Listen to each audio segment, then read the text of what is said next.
Curitiba chegando e olha, estamos prestes a completar um ano de veiculação aqui pela TV Paraná Turismo.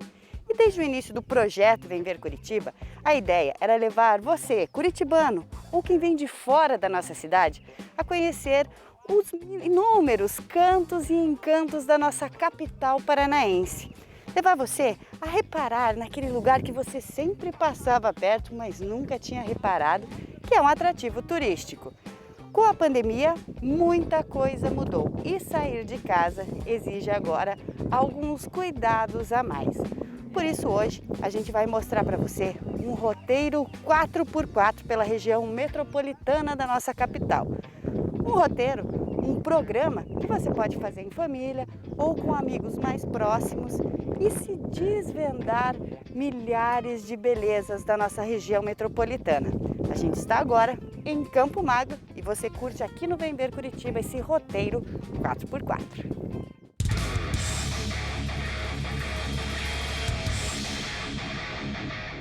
Máscaras, álcool gel, distanciamento e todos os cuidados viraram rotina para quem trabalha no turismo. E o roteiro, que já agradava os com um espírito desbravador, virou opção de entretenimento desta família de Teresina, no Piauí.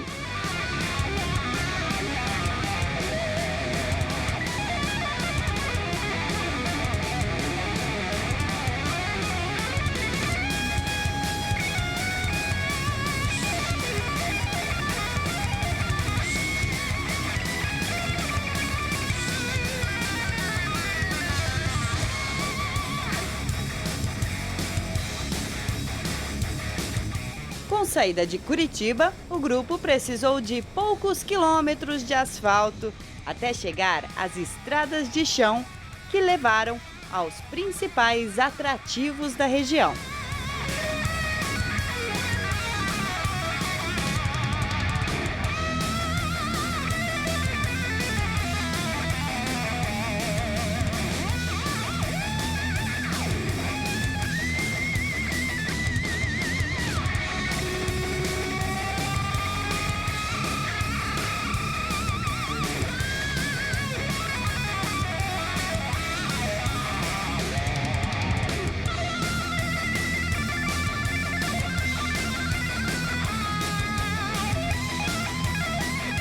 Primeira parada, Lagoa Azul. O local é uma antiga pedreira que foi desativada quando explosões de mineração atingiram o lençol freático, inundando o local. O cenário ficou tão belo que virou ponto turístico. Existem projetos para transformar o local em um parque com grande estrutura. Eu tô aqui com a Graça Silvanda, ela é de Teresina, no Piauí. Você me contou, não é a primeira vez que você vem para Curitiba, né? Isso, exatamente. Veio outras vezes. Mas esse roteiro aqui, por que você escolheu? Bom, saindo aí desse período de pandemia, né? De recessão dentro de casa e tudo, aquela coisinha fechada, procuramos uma oportunidade, um local que a gente pudesse vir com a família. Meus meninos adoram essa questão do turismo rural, de conhecer e tal.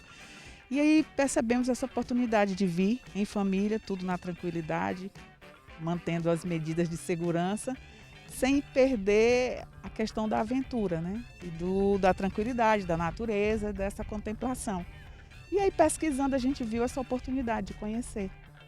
E até agora, né? A gente está aqui na pedreira, o que você achou da pedreira? Belíssimo, belíssimo. Um local de bela contemplação, estamos gostando, né? E aproveitando, nada melhor do que conhecer o nosso Brasil. É isso aí. Bom, e você prepara as pernas porque tem mais, tá? Estamos preparados. Vamos seguir. Vamos seguir bem.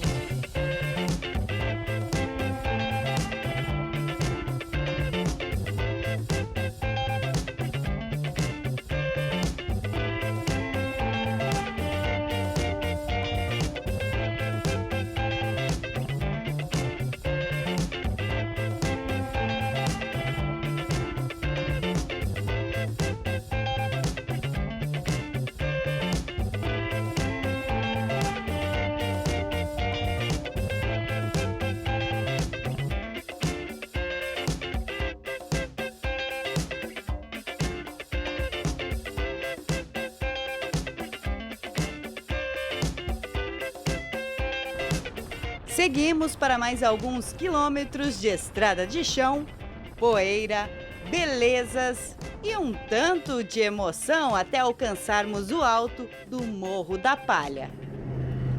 Agora vai comer aqui. Ô, louco, aqui eles fazem mesmo, né?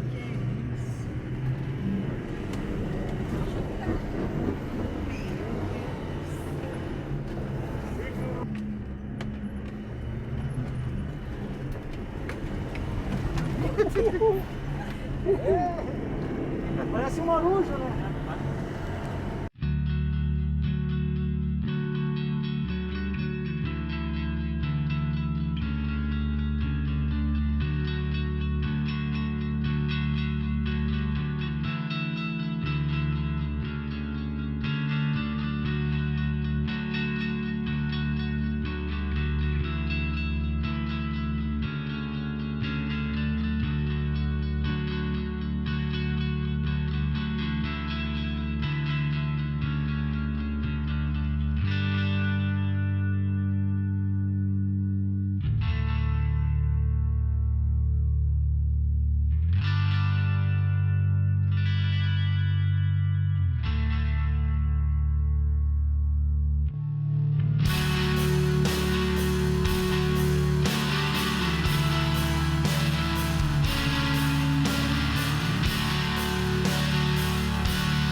Então, eu sou de Teresina, no Piauí, e eu me desloquei para cá e tô achando o passeio muito interessante e que valeu a pena a vinda, porque é um passeio muito de contemplação e um lugar muito admirável, bem preservado, muito verde e que dá pra gente tirar um sossego bom e uma boa vista. Então, a última subida foi uma grande aventura, um pouco de medo também senti, por conta da altura, bastante alto. Eu sempre tive medo de altura, mas foi uma subida muito radical e muito boa.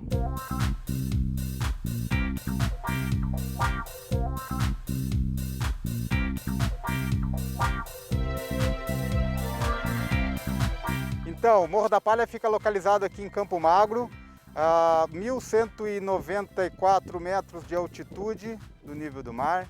Essa beleza linda aqui que a gente encontra, né? Temos aqui voo de parapente que o pessoal acaba fazendo e estamos aí fazendo esse passeio com o pessoal aí de Teresina. Então o passeio que são feitos aqui é sempre com veículo 4x4, né? Não tem como subir com um veículo mais simples. Os veículos que nós temos aí na empresa também são todos sempre em manutenção, sempre com manutenção em dia, né? A empresa Serra Verde cuida da saúde dos guias e também dos clientes, aí sempre com máscara, álcool em gel, sempre tudo dentro dos protocolos de saúde e segurança. E tanta aventura abriu o apetite dos queridos visitantes que fecharam o passeio com um almoço na região e aprovaram a experiência.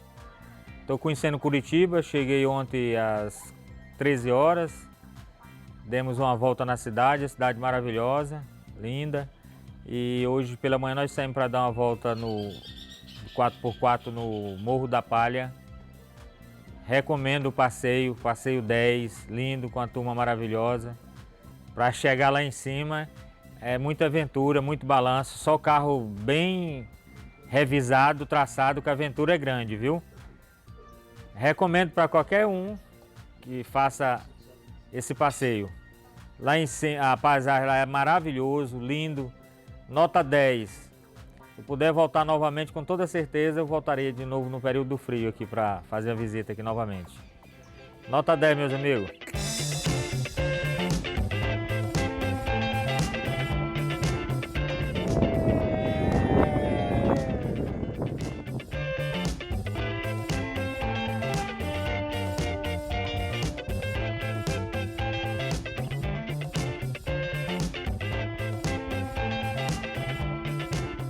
Turismo e belezas naturais, combinação mais que perfeita, mas fica aí.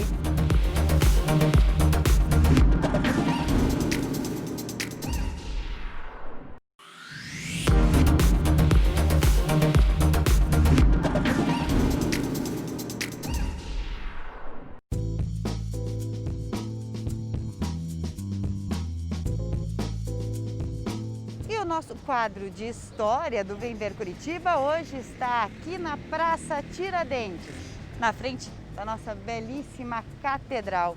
Um local histórico que conta muita coisa da origem da nossa cidade. E para falar de história no nosso programa, a gente tem convidado especial, né? A Bia Carvalho. Chega mais, Bia, tudo bem? Olá, Amanda, tudo bem? É um prazer estar de volta para conversarmos sobre história. Bom, Bia, a gente já falava, né, no programa passado um pouquinho da história, né, do início, né, da nossa capital, Curitiba. Hoje a gente vai falar da catedral, que tem muito da história do início da cidade, mas a gente começou aqui por fora. E aqui a gente tem a estátua de um índio. Sim, vamos relembrar um pouquinho o que nós já conversamos. O nosso cacique Tindiquara. Lembra que foi ele que escolheu o nome de Curitiba, a lenda da Nossa Senhora que apareceu toda iluminada para ele? Então, ele foi que escolheu o lugar e o nome da nossa cidade. Além disso, também tem um cemitério indígena aqui embaixo, você sabia? Eu posso imaginar, né, já que foram eles, né, que moraram aqui primeiro. Sim. E você lembra das famílias que fundaram Curitiba? Eram 3, né? Isso, Seixas, Soares e Andrade. Eles vieram atrás do ouro aluvião, que era o ouro que você consegue obter através da mineração dos rios. E acabaram aqui, no famoso Arraial de Cima. Então, a Praça Tiradentes é o início da nossa cidade. É o início da nossa cidade. E hoje, aqui, a gente vai falar um pouquinho também sobre a catedral. A gente vai entrar para te contar um pouquinho mais. Vamos com a gente? Vem comigo!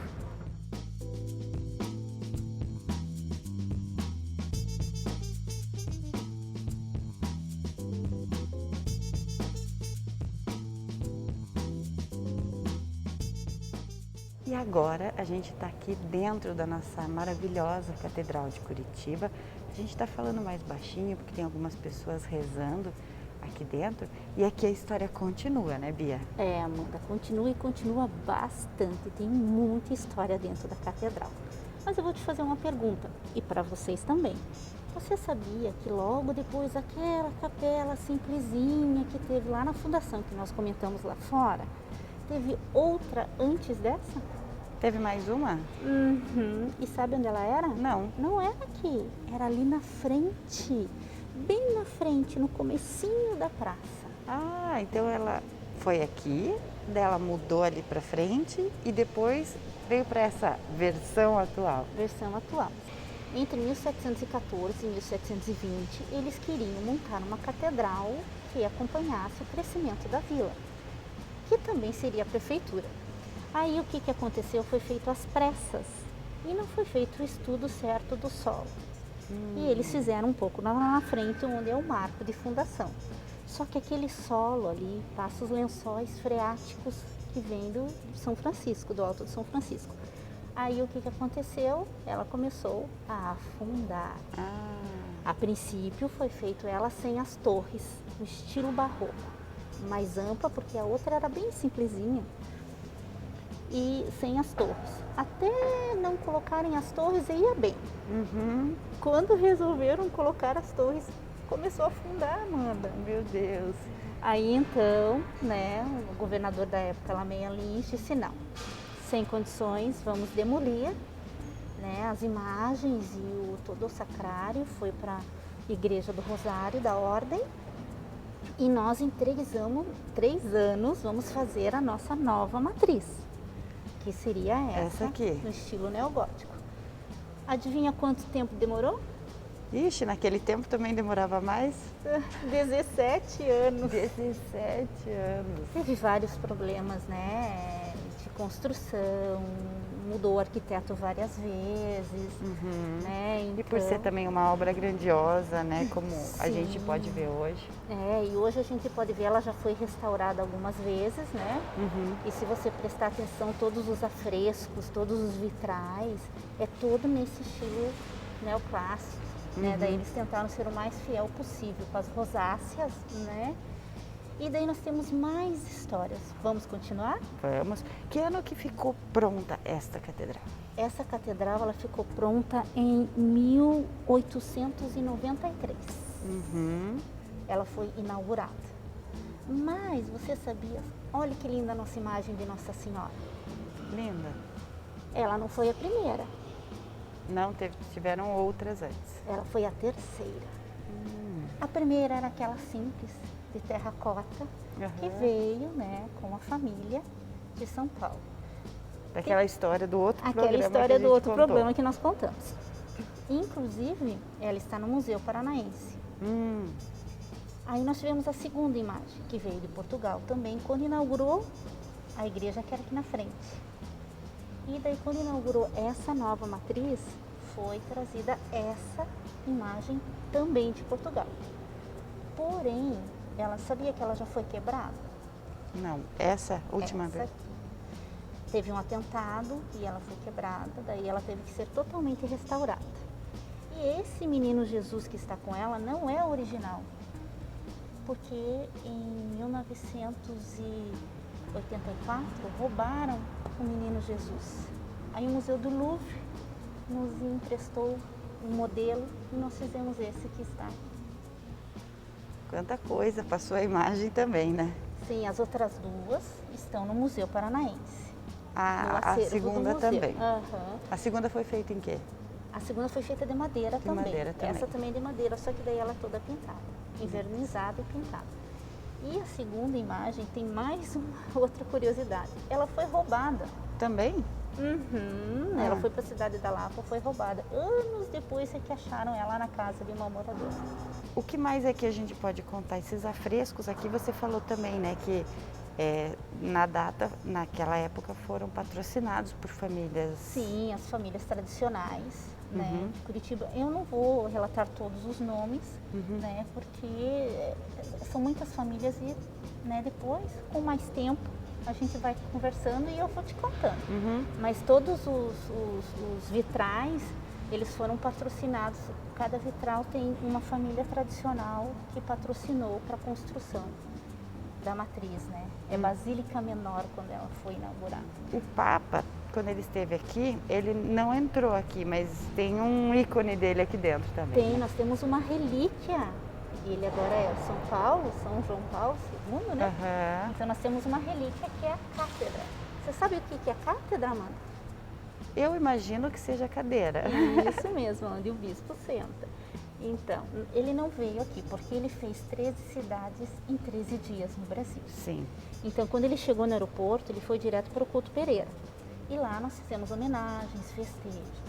Depois, no outro dia, ele celebrou uma missa, aqui onde é o Bosque do Alemão hoje, né?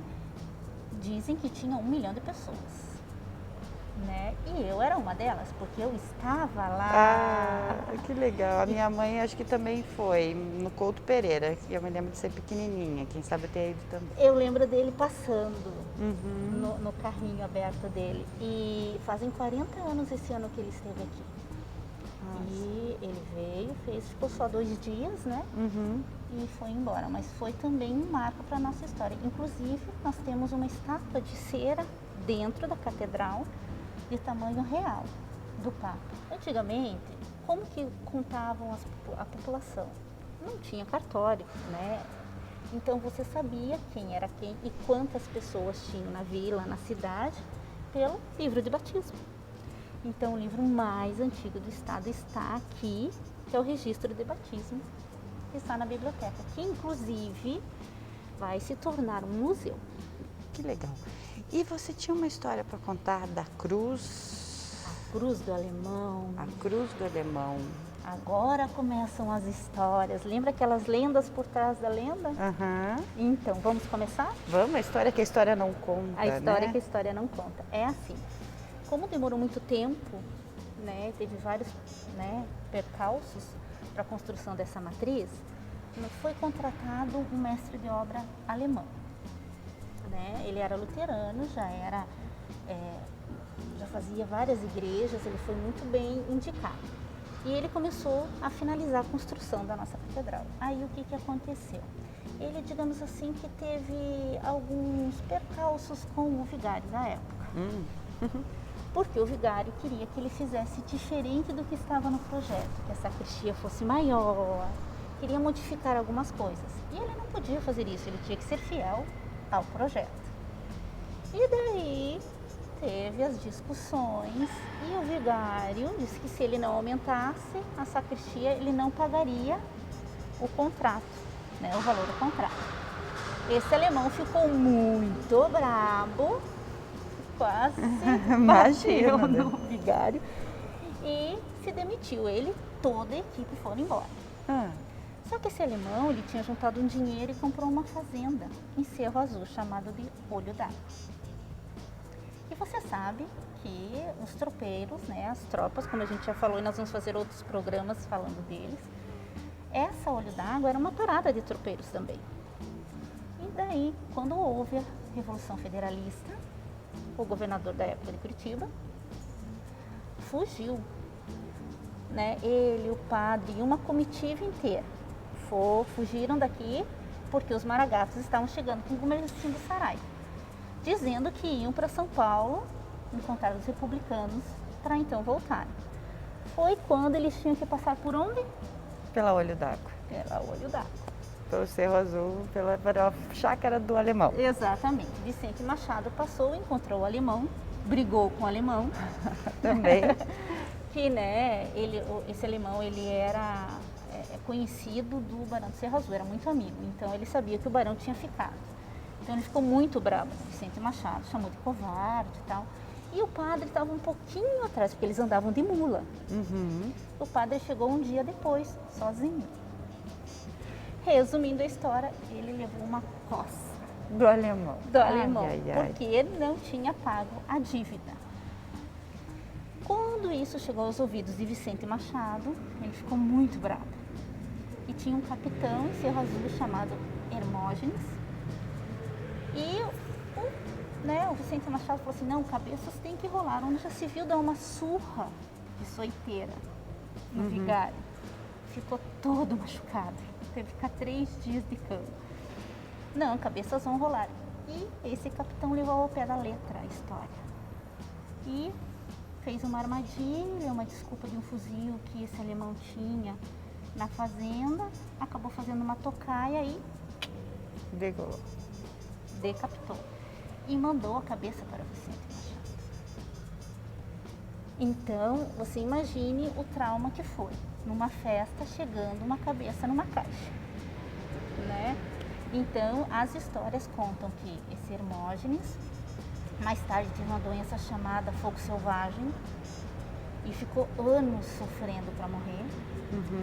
O padre, que foi senador depois, ele escrevia e ouvia o fantasma do alemão perseguindo ele, até no delírio de morte, diz que ele pedia perdão ao alemão, diz que o alemão perseguia ele nos sonhos, onde ele andava. E Vicente Machado morreu, câncer na garganta. E a cruz? A cruz que se fala da cruz do alemão é onde ele foi atucaiado. Porque o corpo foi enterrado onde ele foi atucaiado e a cabeça foi enterrada atrás da casa dele lá em Cerro Azul. Nossa, quanta coisa, né? Isso só porque ele começou essa obra aqui e não cedeu às vontades do vigário. Então, por favor, gente. Dizem as histórias que de vez em quando ainda se encontra ele por aqui. Eu nunca vi, Espero também não ver, né? Vamos ficar. Eu também não quero ver, não. Se você tem interesse em conhecer mais sobre a história da nossa catedral, no momento estão suspensas, mas existem as visitas guiadas aqui dentro que contam um pouco dessa história que a Bia contou pra gente, mas também contam várias coisas, vários detalhes, né? E você também pode olhar, né, os detalhes desta catedral que é tão linda, né? Sim, é feito com o historiador, o Gabriel, né? Ele é um excelente profissional. Então vocês vão visitar não só essa parte, mas lá dentro nós temos inclusive um órgão de tubo, né? Maravilhoso. Maravilhoso, antigo. Ele toca um pouquinho para vocês na visita. E lá dentro, é enorme lá dentro, a parte da biblioteca, do museu. Também tem a parte onde estão sepultados o bispo, que está sepultado aqui. Então a visita é bem completa. E ele explica vitral por vitral, afresco por afresco. Nossa, é maravilhosa. É isso mesmo. E até o padre, a gente conversou com o padre antes de gravar aqui dentro, o padre Marcos, e ele comentou com a gente que existe um projeto da criação de um museu aqui dentro da catedral. Um museu que vai ter esse livro mais antigo, que vai ter imagens, que vai ter várias coisas que também fizeram Obras de arte. Obras de arte que fizeram parte da história da nossa catedral. Então a gente espera aí poder em breve também poder mostrar isso para vocês. Então por hoje é só de história, mas a gente vai continuar contando histórias da nossa capital aqui para você no Vem Ver Curitiba. Bia, obrigada. Eu é que agradeço. Até o próximo programa.